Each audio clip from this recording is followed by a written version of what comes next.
Hey you and welcome to this video where I will help you out how to export your historical data. And with that I mean how to export your trade history from PrimeXBT.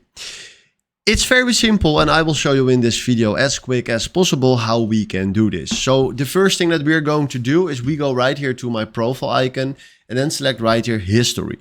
Then he will send us right here to this page, and then the first thing that we need to do is select right here which trade account you want to export. So I think this is my trading account, my demo account. I did all my trades with my demo account. And then what we're going to do is select right here your date if you want to do that, then the symbols, the status, and then the type. Then after that, we go right here to save as CSV. And then right now you can see right here that we are having a nice Excel file with the information that we needed. So this is how you can export your historical data from PrimeXBT. Hopefully this was exactly the video where I was looking for. So for now, thanks for watching and have a wonderful day. Ciao.